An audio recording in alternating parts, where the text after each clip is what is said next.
defense and stepped up our support to Ukraine.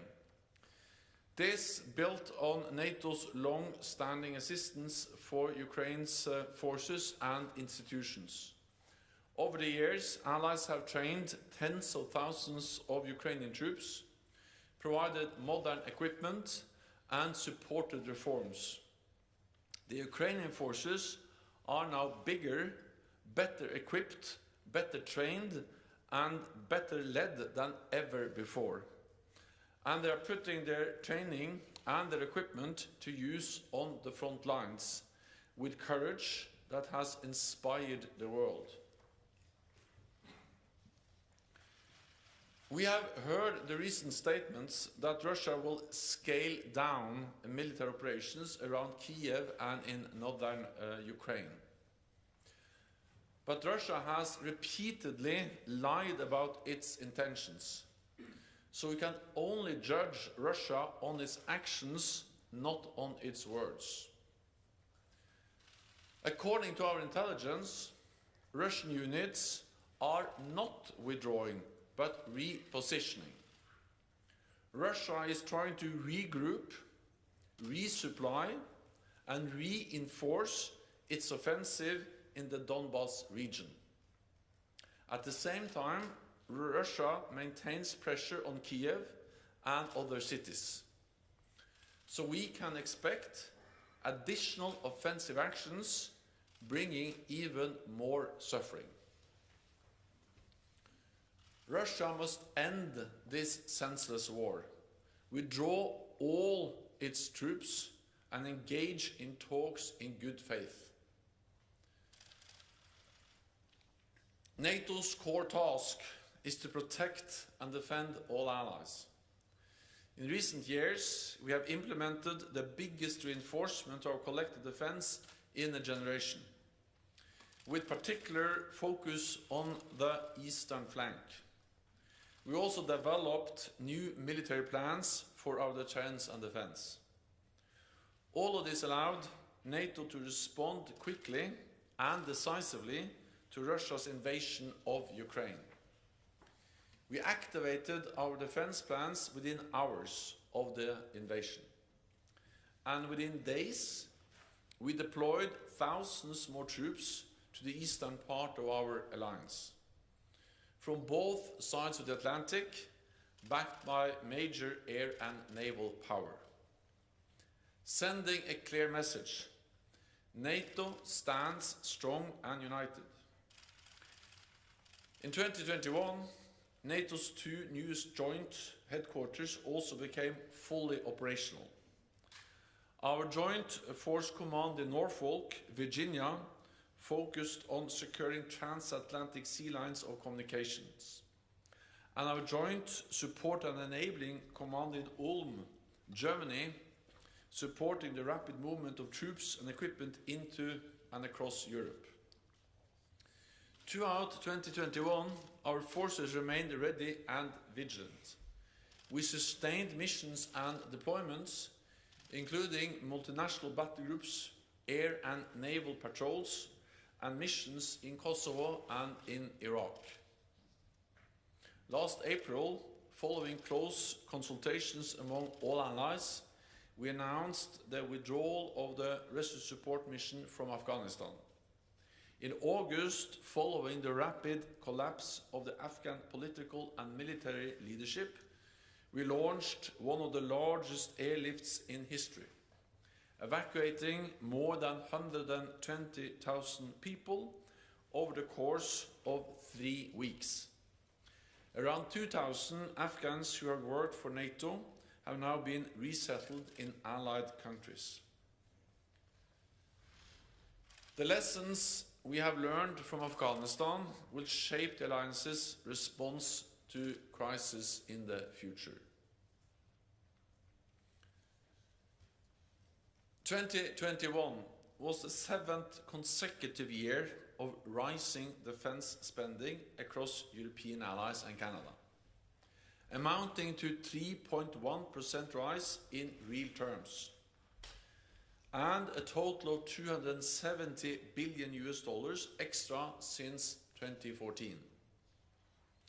You will find the latest national defense investment figures in the annual report. At our extraordinary summit last week, allies agreed that we must redouble our efforts to invest more and more quickly in our defense. We face a new security reality, and there is a new sense of urgency. We have already seen national announcements of significant increases and procurement of cutting-edge capabilities. And allies will submit additional plans on how to meet the defense investment pledge in time for the Madrid summit in June. This is an investment in the bond between Europe and North America, which keeps us all safe. The annual report shows that public support for the transatlantic alliance is extremely strong. 81% of the people across the 30 allies believe it is important for North America and Europe to work together for our shared security. The polling we did last year shows that an overwhelming majority, 62%, would vote to remain in NATO, with only 11% saying they would vote to leave. Since then, national polling has shown further increases in support this year. Our polling also shows that a majority of allied citizens consider climate change a security threat. Addressing this is a key element of the NATO 2030 agenda, agreed by allied leaders at our Brussels summit last year. We also decided to increase our resilience, sharpen our technological edge, and strengthen our work with partners around the world. In June, at our summit in Madrid, we will take further steps to implement the NATO 2030 agenda and reset our deterrence and defense for the new security reality that we face. We will also agree NATO's next strategic concept, our guiding document for the next decade. It will reconfirm our core values, our purpose, and our unity, and drive the continuing adaptation of our alliance. In a more dangerous world, North America and Europe must stand strong and united in NATO. And with that, I'm ready to take your questions. We'll start with Deutsche Welle, lady in the fourth row there. Thank you very much. Secretary General, we heard some cautious optimism after the fresh round of talks, negotiations between Ukraine and Russia. However, you just said that Russia has been lying about its intentions. So what is your assessment? Has progress been made? Thank you. Also, I welcome all efforts to try to find a political solution to this brutal, senseless war, including the recent talks in Turkey, and I will also thank Turkey for hosting those talks. At the same time, it is obvious that we have seen little willingness from the Russian side to find a political solution. What we see is a continued military invasion of Ukraine. We see continued shelling of cities, and we see that Russia are repositioning some of their troops, moving some of them around, most likely to reinforce their efforts in the Donbas region. So we need to judge Russia on their actions, not on their words, and it remains to be seen whether there is any real willingness from the Russian side to find a political solution. Let me add one more thing, and that is that, of course, there is a close link between what is going on the battlefield and what is going on around the negotiating table. And NATO allies provide support to Ukraine to also strengthen their position at the negotiating table. Okay, we'll go to Interfax Ukraine, lady in red in the last row. Thank you, Anna. Secretary General, I do believe it's just a little remark that Ukrainian army surprised everybody, not only in Kremlin but also here. Given that Ukrainian military not only defending country but also starts going into attack, counter-attack, don't you think that it is time for allies to provide to Ukraine offensive weapons? Thank you. NATO allies have supported the Ukrainian armed forces for many years. Allies have trained tens of thousands of Ukrainian soldiers, and they are now on the front line fighting the invading Russian forces. Provide modern equipment, different types of weapons, and also supported the modernization of the Ukrainian armed forces. And this has helped to make the Ukrainian army stronger, better equipped, better trained than ever before. But of course it is first and foremost the courage, the commitment of the Ukrainian soldiers, men and women in uniform, that has enabled them to resist, to stand up against the invading Russian forces. And this courage, the strength, the commitment of the Ukrainian armed forces has impressed and inspired the whole world. And therefore I really pay my tribute to the courage of the armed forces of Ukraine, the people of Ukraine, and the political leadership of Ukraine, not least represented by President Zelensky. NATO allies have also stepped up our support, military support to Ukraine after the invasion, with also advanced weapon systems, advanced air defense systems, anti-tank systems, and other ammunition, fuel, and many other types of weapons and military support. This is now making a real difference on the battleground every day. Of course, this equipment, these supplies are key for the advances and the strength that the Ukrainian army has been able to show since the invasion 5 weeks ago. We'll go to Associated Press, gentleman standing in the back. Yeah. Thank you. Mark from Associated Press. A week ago, you warned us about the possible use of chemical weapons by Russia. Have you seen any new evidence that this will happen? I'll be very careful speculating too much about the likelihood, but what I can say is that any use of chemical weapons will be a blatant violation of international law. It will change the nature of the whole conflict, and NATO allies have also made it very clear that, of course, that will have severe consequences. NATO allies have also provided some support to Ukraine to help protect against chemical and biological warfare, protective equipment, equipment to detect and identify a chemical attack. But on the likelihood, I will not speculate. I will only say that any use of chemical weapons will be absolutely unacceptable. Okay, we'll go to Adi, the Italian news agency. Yes, thank you. Brahim Arad, AG, Italian news agency. In these hours in Italy, there are discussions between the political parties that lead the government because an important party does not want to increase the defense expenditure to the 2%. There is a compromise for saving the government that the compromise is to reach the NATO target by 2028 instead of 2024. How do you judge this compromise? And there is a date by which countries must be reach the 2% of defense spending. Thank you.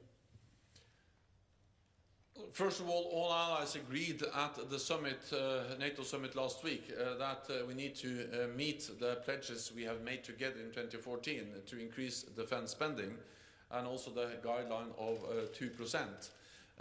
I welcome any agreement from Italy on further increases in defense spending. All allies have increased defense spending, and of course Italy makes a difference because you have a strong and big economy.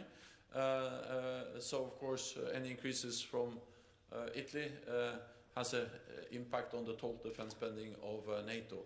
But I think, without going into the specifics of the compromise, which has now been negotiated in Italy, I will only say that I think what we see now in Italy and across the alliance is a new sense of urgency. It demonstrates an increased understanding of the need to invest in our security. NATO allies agreed back in 2014 to increase defense spending after the illegal annexation by Russia of Ukraine and Russia's military aggression against Ukraine 8 years ago.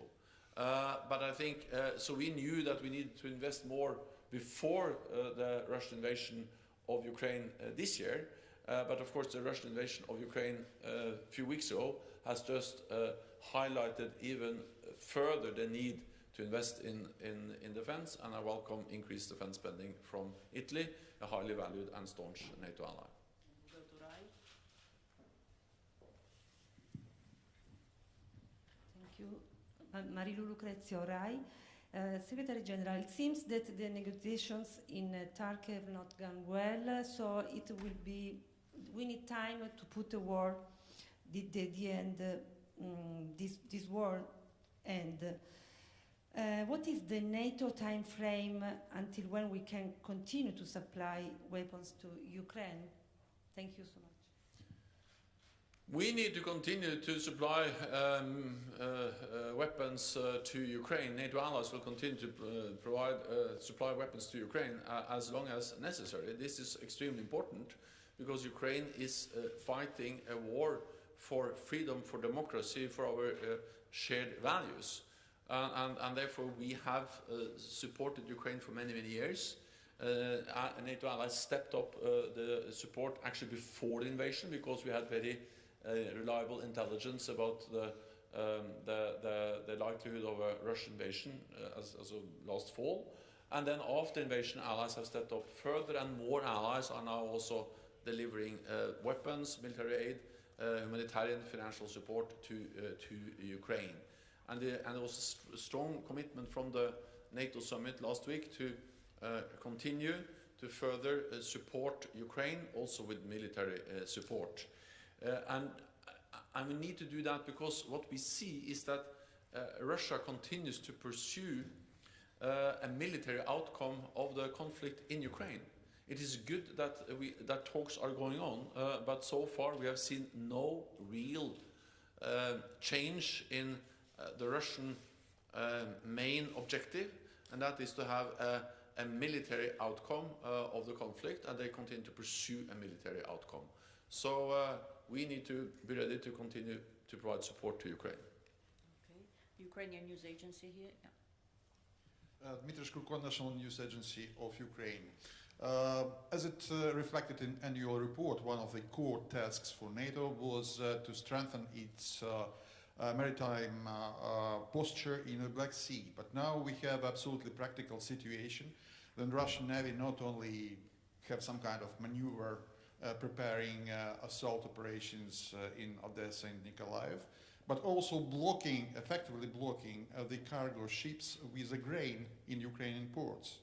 So that my question is NATO going to some kind of review its maritime policies to make it more effective to support the freedom of navigation? Thank you.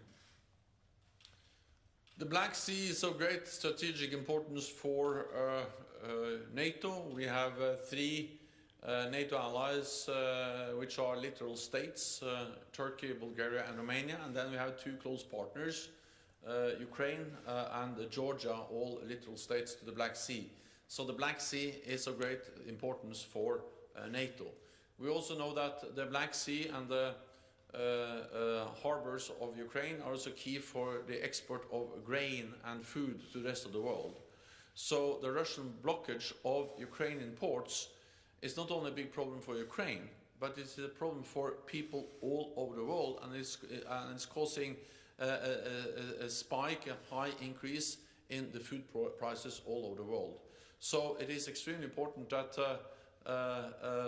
this blockage ends, and that Ukraine again is freely allowed to export grain to the world market, to feed people and to reduce prices of food globally. And this, of course, makes the Russian blockage of Ukrainian ports an issue that matters for actually the whole world, for food, for the wealth and the livelihood of people globally. NATO allies are very closely monitoring the situation in the Black Sea. And we are working with our NATO allies are present in the Black Sea. We have the three littoral states. We do air surveillance, and of course this highlights just the importance of ending the war to enable normal commercial traffic in the Black Sea. Polish TV, lady in red. Dominika Czesic, I have a question about Kaliningrad, because we heard a few times in Russian state TV, but not only, that Russia considers plans to explore a corridor to Kaliningrad, and do you consider this as a real threat for Poland? And if I may have a second question about Finland, because just a few minutes ago we realized that Finland will possibly apply for the membership of NATO, and the decision should be taken on the end of May. And could you comment this as well? Thank you very much. Also on Kaliningrad and any land corridor, of course, we are there to protect all NATO allies, and that includes also, of course, the Suwalki Gap and both Polish and Lithuanian territory. So to make sure that there's no room for misunderstanding or miscalculation in Moscow about that, we have significantly increased our presence in the eastern part of the alliance. And also NATO leaders, when they met last week, they also started or asked our military commanders for options for how to further and strengthen our presence in the eastern part of the alliance. Because we face a new reality and we need a more long-term adaptation of NATO's deterrence and defense, including the presence in the east. So we are there to ensure that Russia doesn't use Kaliningrad or any other pretext to launch any kind of aggressive actions against any NATO ally. On Finland, NATO has always supported the fundamental right of every nation to choose its own path. And that includes, of course, the right for Finland and also Sweden to decide to not aspire for membership, as has been their policy for decades. And we have totally respected that. But of course, we also will respect if Finland decides to change and to say that we are now ready to apply for membership. This is a Finnish and only a Finnish decision, sovereign decision by a sovereign democratic state to make. We will respect it regardless of the conclusion. Finland is a very close partner. There are no other partners who are closer to NATO than Finland and Sweden. I visited Finland and Sweden last fall, and I saw how Finnish and Swedish troops meet the NATO standards, how closely we're able to work together, Finland and Sweden and NATO troops. And of course, if they apply, I expect that they will be very welcomed and that we'll find a way to quickly agree the accession protocol and follow up on a membership of Finland. But again, it is for Finland to decide, and we will wait until Finland has made any decision on the issue of membership. We'll take a couple of questions online, and we'll go to TV2 Denmark. Divya Das. Yes, hello, thank you. Divya from TV2 Denmark. So Denmark is offering to send 800 more troops under NATO command to the Baltic countries. First up, will NATO accept this offer? And secondly, if I may, sir, the government of Denmark has recently pledged to spend more on defense. Denmark would reach the guideline of 2% of GDP by 2033. That is 11 years from now. Is this, in your opinion, ambitious enough? Thank you. Denmark is a highly valued ally which is contributing to our shared security in many different ways. With presence in the Baltic region, you have also been part of different NATO missions and operations, including fighting terrorism. You led the NATO training mission in Iraq, and you also invest heavily in new modern capabilities, including new fifth-generation aircraft. And all of this is essential and important contributions to our collective defense, to our shared security, and I would like to commend Denmark now for stepping up, for investing more, and also increasing your presence in the high north. All of this is important for all NATO allies. I also welcome the commitment to reach the 2% target. We have a commitment to do that as soon as possible. At the same time, I just welcome the fact that Denmark has now clearly identified that they have a plan to reach 2%, and with a strong economy, a growing economy, this will in the coming years mean significant additional allocations of funding for the Danish defense budget, and that will be important for all of us. When it comes to the 800 soldiers or personnel assigned to NATO missions, of course we welcome that. It's extremely important, and we welcome also that Denmark has already provided more troops and also some more troops on higher readiness. That's extremely important, something which is very much welcomed. We are now in the process of assessing the need to adjust our presence in the eastern part of the alliance for the longer term. And of course, as part of that adjustment of NATO presence in the east, Danish troops will be very much welcomed. And we'll next take a question from Romania, Robert Lupitu from Calea Europeană. Good afternoon. Thank you for taking my question. Mr. Secretary General, we know that Germany has decided to boost its defense spending with additional 100 billion euros. Poland wants to boost its defense still 3% of GDP, Romania as well to 2.5% of GDP. I want to ask you, do you have an evaluation, given the practical way that the Russian war in Ukraine is happening, about possible new capabilities that, for instance, Germany or countries from the eastern flank will need in terms of land equipments, naval or aerial defense? Thank you. First of all, I welcome the very strong commitments and announcements made from several allies to invest more. The German announcement to meet the 2% target now already, and also from Romania, Poland and others to exceed the 2% guideline. Together this makes a huge difference. I have for many years been a politician. I know it's hard in a way to allocate money for defense, because then there's less money for health, for education, for infrastructure and other important tasks.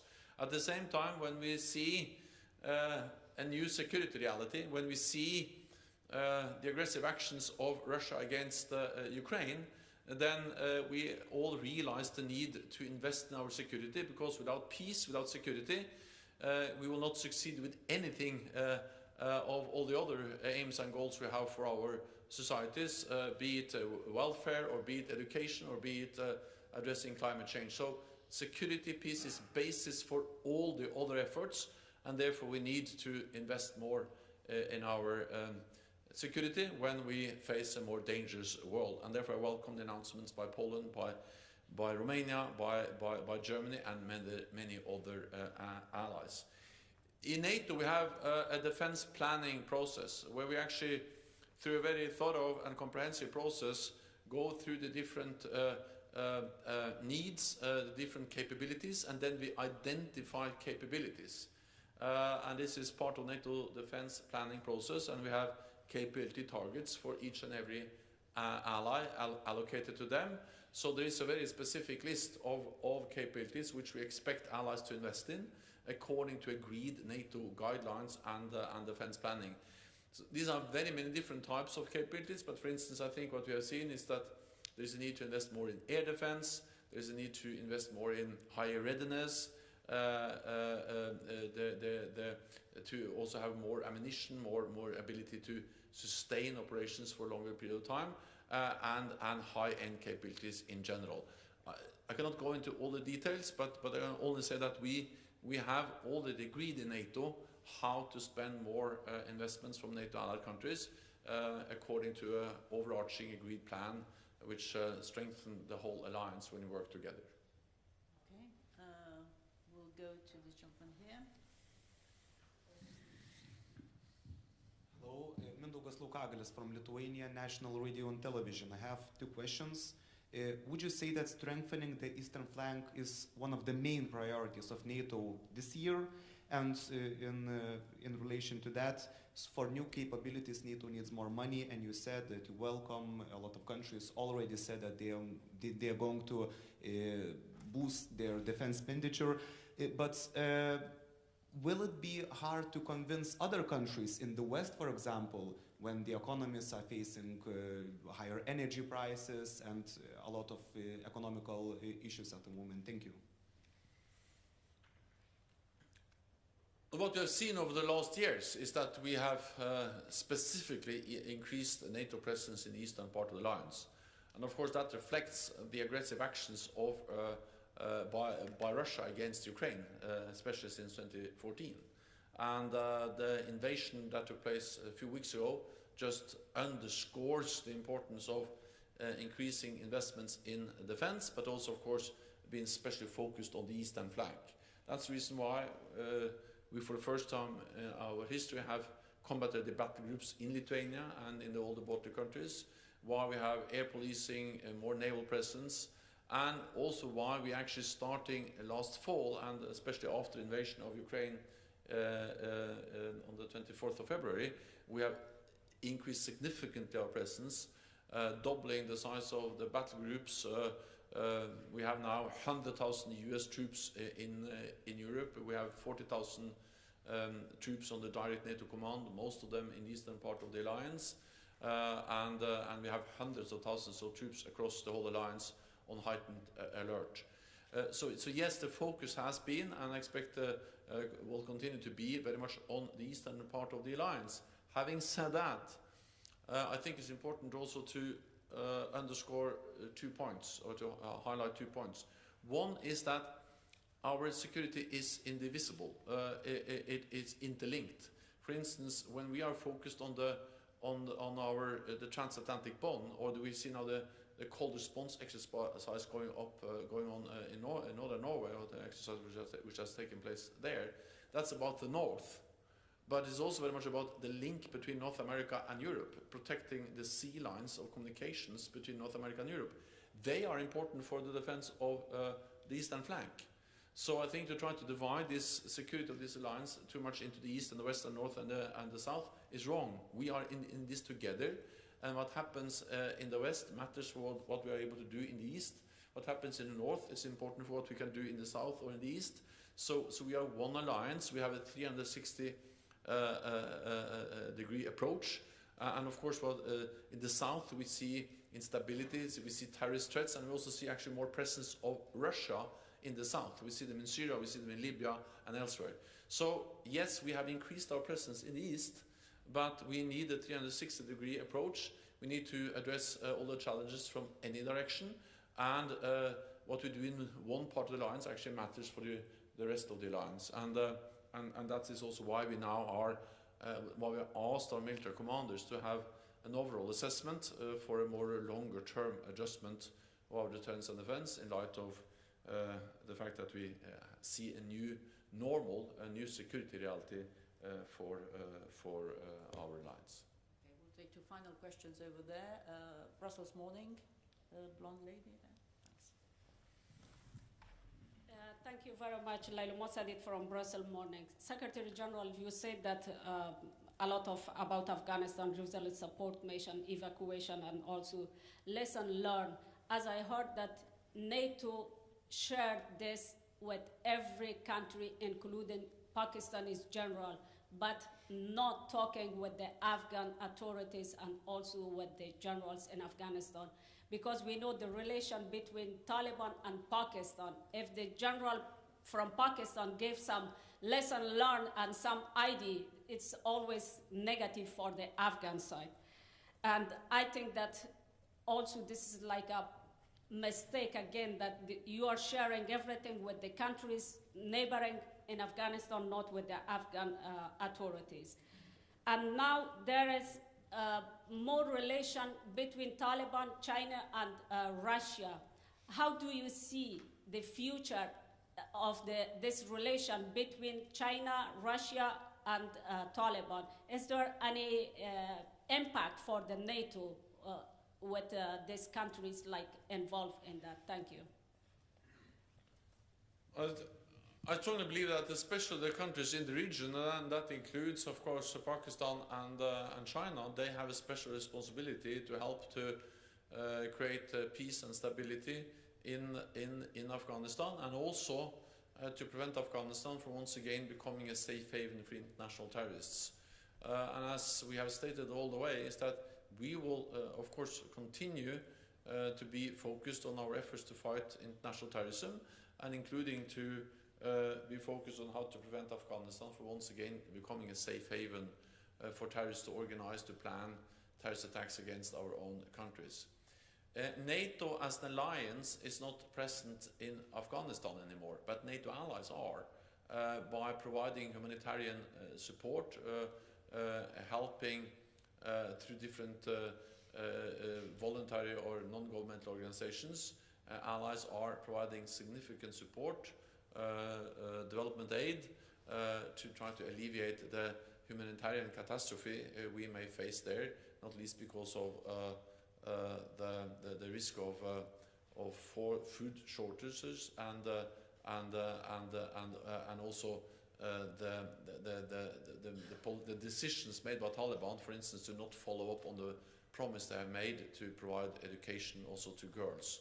So allies are focused, allies are closely monitoring, and allies are calling on the Taliban government to make good on their promises, and we do that despite the fact that NATO as an alliance has ended its military presence in Afghanistan. We will continue to call on to do so, especially on providing education to girls. Final question from Le Soir. Thank you, Philippe Renier, Journal Le Soir. In the vein of what you've just said regarding the defense spending, do you expect the leaders, the need for the leaders to agree on new targets at the summit, even higher targets for sure? Thank you. So our focus was at the summit we had last week to make sure that we deliver on what we have done, what we have already agreed, the 2% guideline. And of course, the 2% guideline is not a ceiling; it's a minimum. It's a floor. So of course, it's absolutely possible to do more. And we have already seen that many allies, or several allies, have announced that they will spend more than 2%. And based on the numbers published in the annual report, and you can see the different individual numbers for the individual allies in the report, but also based on the announcements we heard last week at the summit, I'm absolutely confident that a big majority of allies will meet the 2% guideline, and more of them will actually spend more than 2%. So allies are moving in the right direction. Allies are investing more than for many years in defense, and this is extremely important because we see that we live in a more dangerous world. Thank you very much. This concludes this press conference. Thank you. Thank you.